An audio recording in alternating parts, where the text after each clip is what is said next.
नमस्कार, मैं प्रिया। आप देख रहे हैं द बिहार प्रोजेक्ट। बीजेपी के प्रदेश अध्यक्ष संजय जायसवाल ने प्रेस कॉन्फ्रेंस करके जानकारी दी और इसके साथ ही उन्होंने उनके सदस्य में एक और सदस्य शामिल हुए हैं जिनका नाम योगी अखिलेश है। उनके मिलन समारोह पे उन्होंने प्रेस कॉन्फ्रेंस का आयोजन किया, जिसमें उन्होंने मुख्यमंत्री नीतीश कुमार पर और आरजेडी खेमे से मंत्री इजराइल मंसूरी पर कड़े सवाल दाग दिए और उनके इस्तीफे की मांग कर दी। एक बार सुनिए आप क्या कहते हैं संजय जायसवाल। मुख्यालय प्रभारी सुरेश उनका जी, पार्टी के प्रदेश के उपाध्यक्ष सिद्धार्थ शंभू जी, यहाँ उपस्थित राकेश जी, अशोक भट्ट जी, आज दल ज्वाइन करने वाले महंत योगी श्री अखिलेश्वर दास जी, यहाँ उपस्थित तमाम पत्रकार बंधु, माननीय नीतीश कुमार जी के जो महागठबंधन का 6 महीने का कार्यकाल रहा है, वह सिर्फ हत्या, लूट और अपहरण से ही इसकी पहचान बनी है। इससे आगे बढ़कर के उन्होंने जातीय विद्वेष फैलाने का काम किया और हम लोगों ने छपरा जैसी लोमहर्षक घटना भी देखी। आज महागठबंधन के मंत्रियों के आगे नीतीश कुमार जी इतने बेबस हैं कि पूरा पुलिस प्रशासन महागठबंधन के मंत्रियों का आदेश पालन कर रहा है। और हमेशा माननीय मुख्यमंत्री जी पूछते हैं कि जंगल राज कहाँ है। जंगल राज का सबसे बड़ा उदाहरण आज भी अगर मैं दूं तो अभी 9 फरवरी को कांटी में राहुल कुमार जी की हत्या होती है। यह हत्या से 6 दिन पहले ये डीएम मुजफ्फरपुर को बकायदा, इसमें देखिए 200 ग्राम वासियों का सिग्नेचर है, 200 ग्राम वासियों दस्तखत करके, केवल जिलाधिकारी को ही नहीं, इसमें इसका ये कॉपी भी है। ये सारा स्पीड पोस्ट किया जाता है मुख्यमंत्री को, डीजीपी को, चीफ सेक्रेटरी को, और बिल्कुल साफ साफ ये 3 फरवरी का जो आवेदन है इसमें साफ लिखा हुआ है कि यहाँ के स्थानीय ग्रामीणों के द्वारा जो भूमि कांटी थर्मल पावर को मलबा रखने के लिए दिया गया था, वहां के पर स्थानीय ग्रामीण उपरोक्त प्लांट से छाई ढुलाई का जीविकापार्जन करते हैं। जहां ज्ञात हो कि उक्त छाई ढुलाई हेतु स्थानीय मंत्री इजराइल मंसूरी कांटी एवं उनके सहयोगियों द्वारा जबरन जेसीबी पोकलेन मशीन लगाकर छाई का उठाव कराया जा रहा है। और इसमें यह साफ लिखा हुआ है, यहाँ के स्थानीय लोग उक्त मंत्री एवं उनके सहयोगियों से काफी भयभीत है, क्योंकि उपरोक्त मंत्री और उनके सहयोगी द्वारा यहाँ किसी भी वक्त कोई हिंसक वारदात को अंजाम दिया जा सकता है। और यह लिखा हुआ पत्र जिलाधिकारी को जाके 3 फरवरी को 10 बजे दिन में रिसीव कराया जाता है। और इसके ठीक 6 दिन बाद राहुल कुमार की हत्या हो जाती है। और हत्या के बाद उसके पिताजी और उसकी मां यह एफआईआर थाना में दायर करती है। और इस एफआईआर में बिल्कुल साफ लिखा हुआ है कि आपसे आग्रह पूर्वक कहना है कि इन सभी ठेकेदारों को का कॉल डिटेल्स निकालकर इस घटना का पूरा पर्दाफाश हो जाएगा और हमारे पुत्र की हत्या इन ठेकेदारों और बिहार सरकार के मंत्री इजराइल मंसूरी के संरक्षण में हुआ है। यह जो इसकी हत्या होती है उसका माता पिता, 5 ठेकेदार का नाम और मंत्री के नाम का लिखित एफआईआर देते हैं। इसको थाना में रखवा के थाना प्रभारी द्वारा इसके पिता को ले जाया जाता है अस्पताल के पोस्टमार्टम में, और वहां कहा जाता है कि तुम्हारे बेटे का पोस्टमार्टम का लाश तुमको हैंड ओवर करना है और इसलिए तुम दस्तखत करो। और वह दस्तखत कर देता है और सदा इस एफआईआर को लौटा दिया जाता है और कहा जाता है कि नहीं, तुम जो पोस्टमार्टम में जो दस्तखत किए हो वही एफआईआर वैलिड है। और 3 दिन से आज भी उसकी लाश सुबह तक पड़ी हुई थी। कोई इंसाफ पुलिस के द्वारा नहीं दिया जा रहा है। उसके पिता को मालूम भी नहीं है कि मेरे द्वारा क्या एफआईआर किया गया है। आज भी मैं आप लोगों को वीडियो क्लिप मेरे फेसबुक पे अपलोडेड है। उसके पिताजी स्वयं बोल रहे हैं कि क्या है, हमें कुछ नहीं पता है। और इसके पश्चात उसको रोज धमकी दी जाती है। फिर थाने में 500 लोग एक मुन्ना यादव है राजद नेता और विधायक भी है, शायद मैं कह नहीं सकता, मुन्ना यादव 500 लोग हो सकते हैं। उनके साथ 300 राजद के गुर्गे ले जाते हैं और सभी लोगों को धमकी दिया जाता है, सबका मोबाइल काठी थाना में छीन लिया जाता है और धमकी दिया जाता है कि जो तुमने पोस्टमार्टम में दस्तखत किया उसके अलावा तुम कुछ भी कहोगे तो तुम्हारी भी हत्या कर दी जाएगी। उसके गांव में 10 लोगों का लिस्ट घुमाया जा रहा है कि ये तो पहला हत्या है, अगर इस पर तुम लोग बोलोगे तो तुम सबों की हत्याएं कर दी जाएंगी। आज मेरी एसपी से बात हुई, एसपी ने कहा कि मैं डीएसपी को भेजता हूँ, डीएसपी गए थे, लेकिन आज भी उसके फर्ज बयान को यह कहा जाता है कि ओरिजिनल एफआईआर तो तैयार हो गया, तो यह फर्ज बयान आपका इसको भी रख देते हैं। इसका क्या मतलब है? जब अगर उसका पिता जो एफआईआर करना चाह रहा है उसको छुपा करके आप एक फर्जी एफआईआर को मेन एफआईआर मान रहे हैं और उसके फर्ज बयान को नहीं मान रहे हैं, इसी को माननीय मुख्यमंत्री जी आप जान लीजिए, इसी को जंगल राज कहते हैं। 1990 से 2005 तक बिहार में यही होता था। कितनी ऐसी विधवाएं आज भी घूम रही हैं जिनको यह पता भी नहीं है कि उनकी स्थिति विधवा की है या शादीशुदा की है, क्योंकि उनके बच्चों की लाश कभी मिली ही नहीं। आज भी नौबतपुर के घटना में देख लीजिए, वहां 2 बच्चे हमारे रमगढ़वा के गए थे।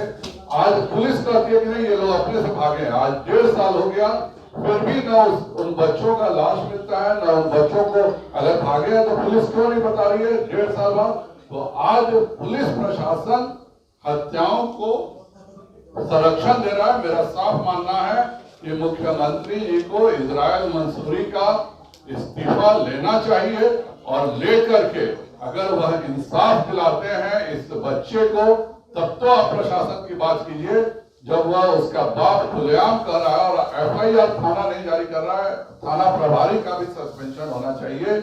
इस तरह की घटनाएं बता रही हैं कि नीतीश कुमार केवल और केवल एक रबर स्टैंप मुख्यमंत्री हैं और आज जो 90 से 2005 के जो आताताई थे उन्हीं का राज चल रहा है। और इसका उदाहरण आज भी देखने को मिला कि जदयू के भी उपाध्यक्ष की गोली मार के हत्या हो जाती है।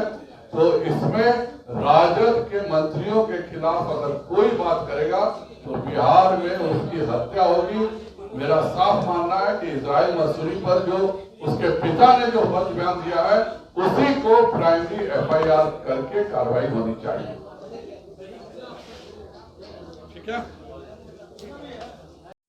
भारतीय जनता पार्टी की सदस्यता ग्रहण कर रहे हैं।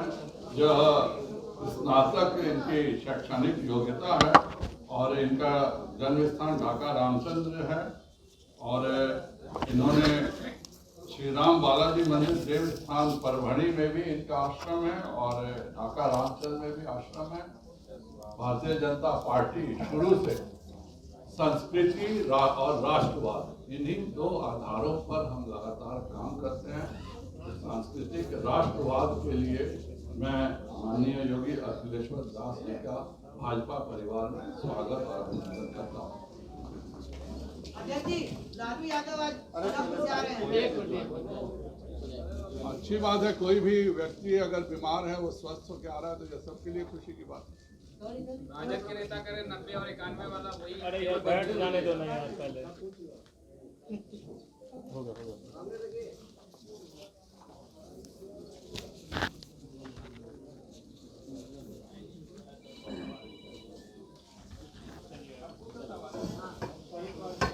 राजद के नेता करें 90 और 91 वाला वही तेवर लालू प्रसाद यादव का जल्द देखने के बिहार में। देखिए, मैं तो प्रार्थना करूंगा कि जो 91 वाला तेवर दिखाए थे और 10,000 करोड़ का चारा घोटाला किए थे, कृपया कर, अब उनकी उम्र भी हो गई है, एक गुर्दा भी उनको धान में परिवार से मिला है, तो कृपया कर अब वह 91 वाला चारा घोटाला पुनः नहीं करें। यह मेरी करबद्ध प्रार्थना होगी। 4 साल जेल जाने के बाद वह 91 वाली कोई हरकत नहीं करेंगे। किसी नए श्याम बिहारी सिन्हा को पैदा करके पुनः 10,000 करोड़ का घोटाला नहीं करेंगे। यह तो मैं उम्मीद उनसे इस उम्र में जरूर कर सकता हूँ। तेजस्वी यादव रांची गए हैं, आरजेडी को वहां मजबूत करने की कवायद की जा रही है। सभी क्षेत्रीय दल सभी जगह घूमते रहते हैं, यह तो कोई बात नहीं है। लेकिन एक उप मुख्यमंत्री के तौर पे जो बिहार में कार्य करना चाहिए, थोड़ा बहुत समय उसके लिए भी निकालना चाहिए। आज भी मैं एक सांसद की हैसियत से कर रहा हूँ, मेरा दिगवाड़ा हल्दिया कलकत्ता का प्रोजेक्ट आज भी भूमि अधिग्रहण का इंतजार कर रहा है, बेतिया पटना हाईवे भूमि अधिग्रहण का इंतजार कर रहा है। जितने भी अर्बन डेवलपमेंट के प्रोजेक्ट्स हैं सब अपने मंत्री का इंतजार कर रहे हैं, पर मंत्री जाके अभी तक तो मैंने कभी नहीं देखा और सुना कि रिव्यू करें। अब रैली तो जरूर हो रही है, लेकिन मुझको पूरा विश्वास है इन रैलियों में ये लोग अपना हिसाब देंगे। मैं कहता हूं भाजपा का 2020 का चुनावी घोषणा पत्र महागठबंधन पढ़े और बताए कि इसमें भाजपा ने क्या क्या गलत बोला था, और कृपया कर अपने मंच पे अपना घोषणा पत्र पढ़े और बताए कि इसमें से कौन सा एक काम कर दिया है जिसके लिए मैं साधुवाद दूं। माले की भी 15 को रैली हो रही है, मुझको पूरा विश्वास है कि अभी जो बेचारी आंगनबाड़ी सेविकाएं घूम घूम करके परमानेंट मांग कर रही हैं, आज माले इस सरकार का अंग है, तो सभी आंगनबाड़ी सेविकाओं को, सभी रसोइयों को, जो भाजपा माले हमेशा वादा करता है कि हम सारा समय इन सबों को नौकरी देंगे और हर जगह इन लोगों को लेके घूमते रहता है, तो शायद 15 फरवरी को जरूर मंच से घोषणा करेंगे कि सभी संविदा कर्मी, खास करके आंगनबाड़ी, रसोइये, विकास मित्र, टोला सेवक, इन सभी को सरकारी नौकरी की घोषणा जरूर 15 को होगी। चाह रहे हैं कि बिहार में शराबबंदी कानून वापस होनी चाहिए, बिहार में शराबबंदी कानून वापस होनी चाहिए, प्रशांत किशोर कह रहे हैं, इससे बिहार और बिहारियों को नुकसान हो रहा है। मैं शराबबंदी का समर्थक हूँ। शराबबंदी एक स्थिति तक ठीक है, लेकिन अगर आप एक तरफ शराबबंदी करते हैं और दूसरे तरफ शराब का व्यवसाय पुलिस संरक्षण में कराते हैं, एक तरफ आप बालू में कहते हैं कि हम इसको पारदर्शी बनाएंगे और खुद निगम बना करके 10,000 करोड़ का बालू घोटाला निगम के माध्यम से माननीय मुख्यमंत्री करते हैं, तो मुख्यमंत्री जी को यह बताना जरूर चाहिए कि क्यों बिहार के हर मोहल्ले में शराब बिक रही है। क्यों एक बालू माफिया का एक व्यक्ति का छापा पड़ता है तो 250 करोड़ का अवैध मिलता है, अगर सभी का छापा पड़ जाए तो यह 10,000 करोड़ से ऊपर का बालू घोटाला सबों के सामने आएगा। सर, आपने कहा कि किसी भी मंत्री पे जो आरोप लगा है, तो क्या अगर किसी भी मंत्री पे आरोप लगता है तो उनको बर्खास्त कर देना चाहिए? किसी मंत्री पे आरोप लगना अलग बात है, और कोई व्यक्ति 3 फरवरी को लिखित में देता है कि हम सबकी हत्या इजराइल मंसूरी के द्वारा कराई जा सकती है, और उसके 6 दिन बाद उसमें से हत्या हो जाती है।